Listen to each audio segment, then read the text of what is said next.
Another quick tip here, third boss, Spires of Ascension, the tank mechanic charge stomp can actually be completely removed from the encounter. All you have to do is be out of range of him when he tries to do it. And that's actually a lot easier than you think, because out of range for this mechanic is literally just right outside the targeting reticle. As you see that red ring around him when you have him targeted, as long as you are outside of that, he cannot use charge stomp. You could auto attack him, he could auto attack you, but he will not use charge stomp. And that is going to dramatically change the difficulty of this encounter for a tank.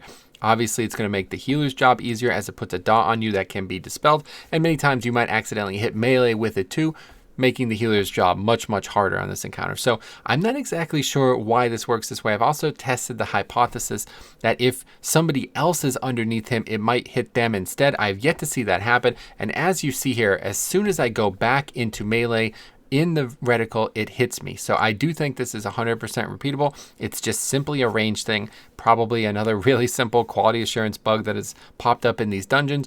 They might fix it in the future. But until now, very easy thing to make this fight a lot easier. Already one of the easier dungeons. But the tank role obviously is all about reducing damage, so you might as well do it. If anybody has ever seen this pick somebody else, if they're in melee range, I've had that tossed around a few times and I've yet to see that happen, so I can't confirm myself. Also, one thing to note is he actually expends energy when he does this. I believe it's 5 energy every time. And then when he gets to 0, he does this recharge anima cast. So it may impact the encounter's pace in some way. I don't exactly know why that would be a problem at all. I'm not really sure it would be, but maybe on like a really long encounter length, you might see something that's a little different because you're doing this and he's not constantly expending energy that way. So let me know if you have any questions. Otherwise, we'll see you in the next one.